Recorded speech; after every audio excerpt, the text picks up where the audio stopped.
This news update is brought to you by Grab somebody and tell them hello. Your happiness will be connected to flow. Smile and cheer because that is we flow. Grab somebody and tell them hello. With your hands in the air, hands in the air, hands in the air, hands in the air. This is how we flow, yeah. Grab somebody and tell them this is how we flow.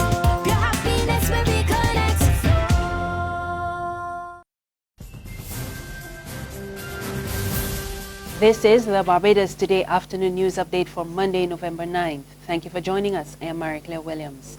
The Barbados Community College says it is concerned about the low number of girls graduating in certain subjects. The BCC Chairman Stephen Broome says while the college is struggling with poor enrollment figures among boys, it is now facing the added challenge of low figures from girls in science, technology, engineering and mathematics disciplines.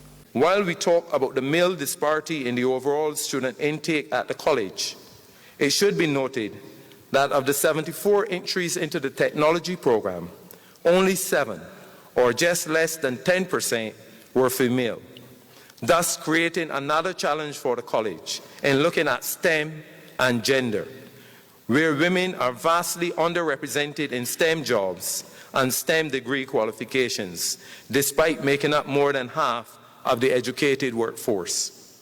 Our job at the college will be through empirical evidence to find ways to effectively remove these barriers for both males and females and offer programs that will help Barbados improve its competitiveness. Broome was addressing the BCC's 2015 graduation ceremony over the weekend. Tourism officials are looking to increase the number of visitors from the U.S. with the introduction of JetBlue flights to Barbados. The airline made its inaugural visit to Grantley Adams International Airport on the weekend, with a number of industry representatives present to welcome passengers and crew. Among them was Petra Roach, the director of the U.S. for the Barbados Tourism Marketing, Inc. She also hailed JetBlue's Mint service as a game changer for Caribbean travel. We've not got just the Boston to Barbados that we're celebrating today, but we've also got the new JetBlue Mint service, which is the lie flat bed service, which I think is actually a revolutionary initiative which is coming to Barbados. It's the first time that we're ever going to have a lie flat bed service out of the USA, and I think that for JetBlue and for several of the other carriers out of the USA, it's the first time that there will be a lie flatbed service into the Caribbean overall. So it's a real game changer. And certainly, JetBlue has been a willing participant. It's been an amazing partner. And we know that they have understood the vision that we're trying to play out in the USA, and they've really come to the table to facilitate that vision being played out as much as possible. Barbados will soon have special areas designated as crop-over zones. Culture Minister Stephen Lashley identified Spring Garden Highway as one such area. He was responding to concerns raised last night during a live broadcast of The People's Business on CBC TV by promoter and masquerade band leader Chetwin Stewart. He was speaking about the struggle experienced every year with people complaining about loud music from fetes and other events. I do share some of that concern, but we have to be able to find innovative ways in which to deal with that. One thing we are now talking about, for example, is the need for special legislation for crop over, designating certain spaces to be crop over zones, looking at, for example, the Liquor Licenses Act, amending that to make it more user-friendly in relation to what crop over needs to be. We are a very small island, and it is quite possible that if we have a 10-week festival with so many fetes and activities going, that some people may say, well, look, a particular event is disturbing a particular neighborhood. You don't have to go very far, by the way, to disturb, quote-unquote, various areas. I think we have to look at special legislation that actually governs the activity in crop over, and where, for example, there are issues like what Chetwin is talking about, that we even liberate some of those issues, regularize some of those issues, not to be seen as disturbances, because crop over is a very short span of time. Stewart earlier suggested that all Barbadians need to be educated about the importance of crop over to the island. At crop over time, the promoters, the valuers, we always hear how we are struggling to have events noise bothering people, that, you know, you can't go past a certain thing. You know, all these different things that should not be happening. When we should be assisted, we always feel that if we are fighting. You know, I've been only in it for 23 years, but it's every year it's a fight. In sports, West Indies bowler Sunil Narine has been reported with suspected bowling action during the third one-day international against Sri Lanka on Saturday. The home side won the match by 19 runs.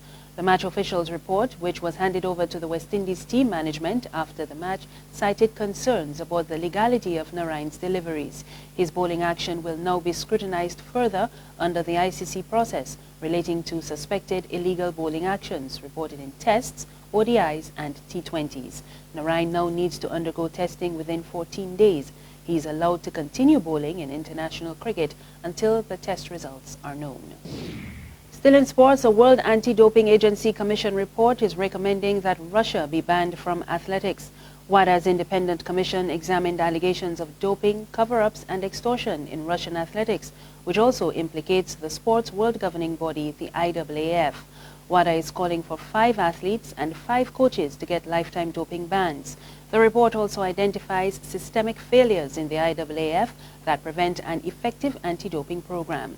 WADA Commission leader Dick Pound said Russia seemed to have been running a state-supported doping program. The IAAF president, Sebastian Coe, says these were dark days for the sports and they face a long road to redemption. There's regional and international news after this short break. Secure your future, be financially strong. Since 1983, we have been there for you. A smart range of products, great tax benefits, with a solution to your hopes and your dreams. The Barbados Workers Union Cooperative Credit Union. The Barbados Workers Union Cooperative Credit Union. Humble beginnings to smart loans, smart savings. Save smart and borrow smarter. That's the move for me. Stability, prosperity, with a solution to your hopes and your dreams. The Barbados Workers Union Cooperative Credit Union. The Barbados Workers Union Cooperative Credit Union. In news from the region, Guyana is getting more U.S. funding to fight crime, particularly the illegal drugs trade. We get more in this report from Capital News. The fund comes under the Caribbean Basin Security Initiative, and the latest injection is worth over $350,000. Today, Foreign Affairs Minister Carl Greenidge and U.S. Ambassador Perry Holloway signed the agreement at the Ministry of Foreign Affairs. Ambassador Holloway said the resources will play a critical role in training and equipping Guyana's law enforcement agencies to enable them to expand their cooperative efforts to combat narcotics trafficking and strengthen the policing capabilities. Things that I know we've had a lot of success with in the past working with the government of Guyana. And one of the things that appears in a lot of their headlines and stories has to do with security and crime. So I'm very happy that we're able to continue our support. And as I said a moment or two ago, I'm hoping to be able for us to provide additional support in the future. The ambassador said the program provided under the Caribbean Basin Security Initiative has already facilitated countering narcotics strategies training courses, established the Container Control Program, provide initial training for the Serious Crime Organized Unit, created a policing advisory program for the Guyana Police Force, and funding river patrol vessels for the Guyana Defense Force. And finally, Aung San Suu Kyi's National League for Democracy is reported to have made sweeping gains in the Myanmar elections. The Election Commission has delayed the official announcement of the outcome. About 30 million people were eligible to vote in the polls. We get more in this BBC report.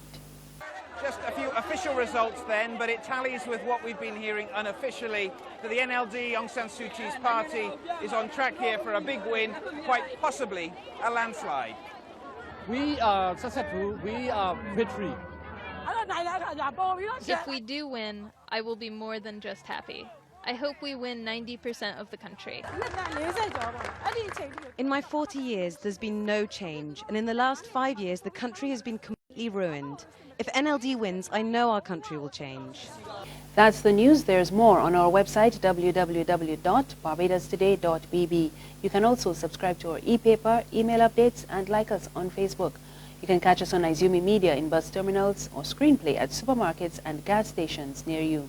Also tune into Channel 101 on Flow TV or Mix 96.9 FM for more news and sports. I am Maricla Williams. Good afternoon.